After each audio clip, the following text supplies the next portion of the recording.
Yo, what is going on YouTube? We are back. Genshin is back, baby. I mean, honestly, I'm so hyped and I am so shocked. Genshin decided to drop the 5.0 live stream update early. I was completely blown away by it. I ended up looking at it. It was 2 hours long. Well, it's like 2 hours and like 15 minutes. It was a monster. And oh my god, did they bring some improvements to the game. Listen, there's some people that love the bash Genshin because it's fun, because it's cool, right? And then there's a lot of us that really enjoy the game, that think it's a great game, but notice that there's some very obvious, very easily fixable problems that Hoyo just refused to fix. And that's why we got pissed off. That's why we weren't really mad at Genshin, but more mad at Hoyo. And they fixed it. I mean, listen, they finally heard us. I guess Wuthering Waves was doing good enough for them to be like, you know what, we gotta set some things straight. And they did. They absolutely did. They delivered. So I'm not gonna be going over everything in this live stream because it was 2 hours and 15 minutes, and I'm trying to tell you guys about the absolute best things, the best improvements. There was a lot about Natlin, a lot about the new characters, so if you're really interested in that aspect of the live stream, I'd recommend go checking it out. There was so much footage and they talked so much about it. It looks really, really cool. I am actually really excited for Natlin now. I want to really go over the improvements that they are bringing in to help the experience, the quality of life, and everything like that, because that's what is really bringing me back to Genshin. You know, I was really struggling to like do my dailies and stuff, but like now I'm back. Now I'm really excited for it and I can't wait to play it because these improvements really address a lot of the problems that we had. But of course, as always, there is codes in the description, so if you want to get those primos, go down there and get them. We're also gonna be going over banners and stuff. Listen, the banners in 5.0 look absolutely stunning. So phase 1 is gonna be Mulani. I think that's how you pronounce her name. She seems super cool. She's the girl, I believe, with the shark that she rides, and everyone was so excited about that the second they saw it in one of the trailers. We also have Kazuha making a return. Listen, if you see my curse witching video on Kazuha, I'm coming back for revenge. Kazuha, you are coming home this time, dude. I swear. And then the new Geo 4-star Kachina. Phase 2 is gonna have Kinich, which I think that's how you say his name. I'm terrible with names, guys. I'm really sorry. But he seems super cool. And then also the Shogunate is coming back. Honestly, I thought it was going to be Zhongli that was going to be coming back for 5.0, but I mean, Raiden right off the bat. This is a good banner, guys. This is a good banner. I hope you guys are excited. And then on top of that great first phase and second phase, we have the new weapons for the new characters, and then also new craftable weapons for Natlin, which look pretty cool. They look sick. Hopefully they're going to be good. Sometimes these regions' craftable weapons are actually low-key kind of good. They're not bad. I use a couple of them. So I hope Natlin's weapons deliver. On top of the new characters, the new weapons, we have 2 new artifact sets. We have the Obsidian Codex, which looks amazing and sounds amazing. And then we have Scroll of the Hero of Cinder City. I don't know why they named an artifact set that long. It's like an isekai name. It is what it is. Sounds cool, looks cool. Hopefully it's going to be nice. Those 2 artifact sets look absolutely sick. I love the designs, so I cannot wait to see what the other artifact sets that we're going to get in Natlin are going to look like, because honestly, the aesthetic of Natlin is amazing. Now, let's talk about the quality of life improvements and just overall improvements to, you know, our feedback. A big thing that people were upset about were the anniversary rewards. So first of all, we are getting way more rewards. So we are getting 1,600 primos, which is a 10 pull, sanctifying elixir, which is going to be used, and we're going to be talking about later, for artifacts. They fixed artifacts a bit, we'll see, but it's looking promising. 2 fragile resin, of course, 2 fragile resin is gold. I appreciate that, always love fragile resin. Firstborn fire sprite, don't know what that is, sounds cool. And then a kaboom box, which again, don't know what it is, but it sounds cool. So hopefully they're going to be fun to use, and I'm really excited. Those anniversary rewards look really nice. Also, it seems like on every like 5.0, 6.0 type thing, at the beginning of every new region, we are going to be getting to pick a free 5-star from the standard banner. This is awesome. I'm really excited about this. Some of us haven't been able to get the standard banner character that we wanted. Some of us get Dia every single time. I hate her. I hate her. Listen, I have her C5, and then I have Mona, and then that's it. So I'm going to be very happy to be picking up my Keqing because I need electric characters, and Keqing's awesome. So let me know down below what standard banner character you're going to be picking, but when 6.0 comes out, since Naya, you're going to be able to pick another one. So I'm stoked. I cannot wait for them to also add characters to the standard banner, but very good addition. I approve. Now, every key part of the Archon quest, we are also going to be getting additional primos. We're going to be able to get them from the event menu. So the 5.0, 5.1, and 5.3 Archon quests, we're going to be able to get additional 500 primos primos, so that's gonna be 1,500 total, which is nearly another 10 pull just for doing that quest. That is awesome. That's on top of the primos that we normally get from the Archon quest. I love that. Thank you. That is gonna be super cool. It's gonna be super easy to then wish for these Natlan characters. Now, I could be wrong about this, but I'm pretty sure the math, if you're a free-to-play player, you're able to like typically get, conservatively, like safe to say, 5-star characters per like region.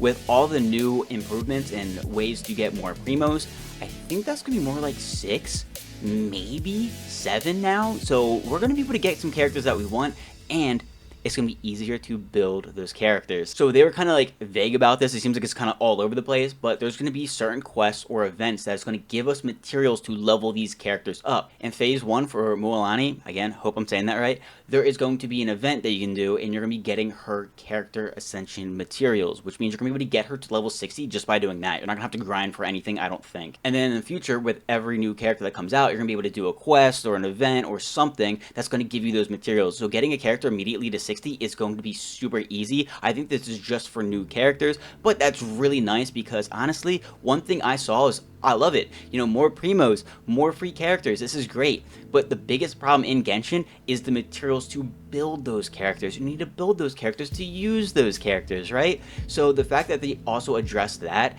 is really, really big. I love that. So that's sick. I didn't even think of them doing something like that. So whoever came up with that, you're a genius. We love you and we appreciate you. For those of you who stepped away from Genshin and maybe you went and played ZZZ or Wuwa or whatever other game because Genshin just wasn't hitting the same way anymore, and you're coming back because you're like, yo, 5.0, let's go. You're getting more return rewards. Returning players get more rewards. You're gonna be able to get an extra 10 pull now, which is really nice. So that's sick. So thank you, Genshin. Now let's talk about the sanctifying elixir. Guys, we can finally have double crit elemental goblets. Thank you. Or EM goblets.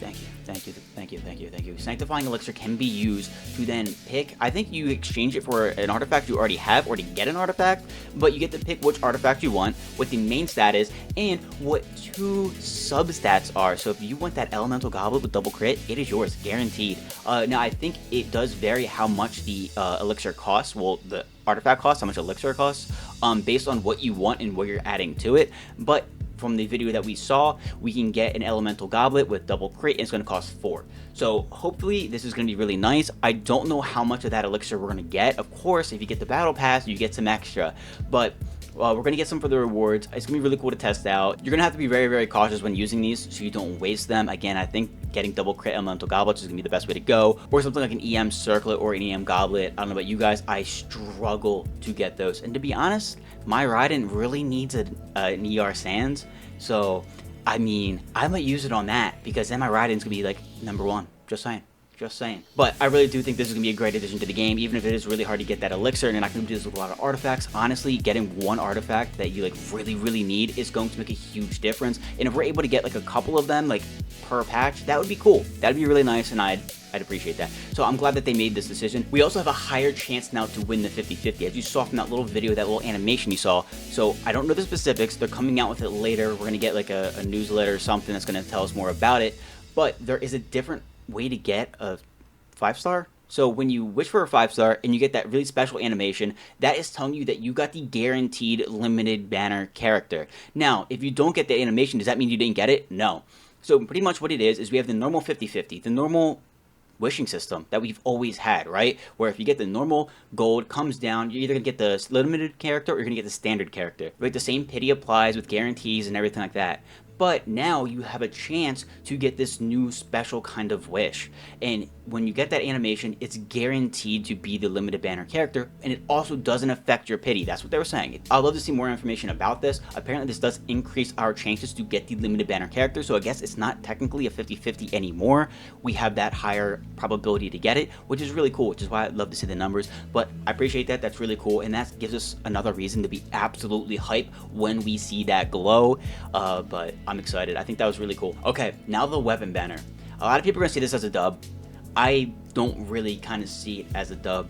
I think that the weapon banner is so completely broken. Like it was never correct in the first place, and I get that they're trying to fix it, but it's like you gotta do a little bit better job, and it's kind of hard to like congratulate somebody or to applaud somebody for trying to fix something that they like broke. So like the weapon banner has always kind of been a problem where apparently it didn't have pity on it. I heard that YouTuber Tectone, you know, wasted $2,000 trying to get the Staff of Homo or some weapon on the weapon banner, and it was a miserable experience. After that, they decided to add the pity system that we have now, where you can lose this 50-50 multiple times. Now we have it so there's only one fate point instead of two. Now, I think that they should just split up the weapon banner. I think that the fact that you have both weapons on that banner and you can kind of lose these 50-50s is done absolutely terribly.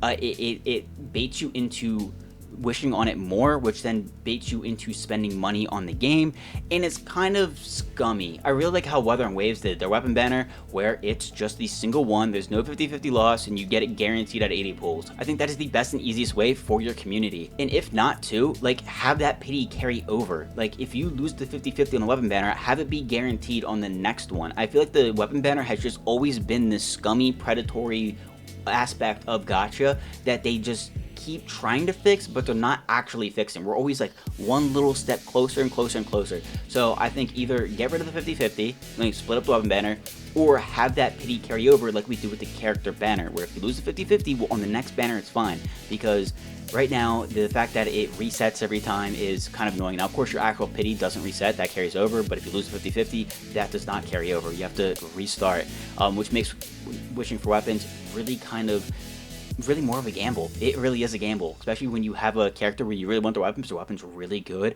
but then the other weapon on that banner is crap. So I'll love to see them fix it a little bit better. They did great with this update in this live stream, but that is definitely one thing I like to see them, you know, follow through with more and, you know, do right by your community with that. But listen, that was this breakdown of this live stream in like what, 15 minutes, under 15 minutes. If you want to see more about Natlin, more about the new characters, and about more in-depth stuff with all of this, I'd go check out the live stream. It was actually really good. It was really long. It was straight up a movie. It was a movie. But there is a lot more coming in 5.0. Natlin looks absolutely incredible. I doubted it for a little bit. But I'm really excited. It looks absolutely amazing. They did a lot of things right. This is a huge step in the right direction, and I'm really glad that they did this. I think you got to give them props. They came through. So thank you, Hoyo. Thank you, Genshin. I'm really looking forward to 5.0. I hope you guys are too. Let me know which character are you most excited to get. Which new character are you looking forward to the most? And that's it. Hope you guys enjoyed. Hope you're excited for Natlin. And peace.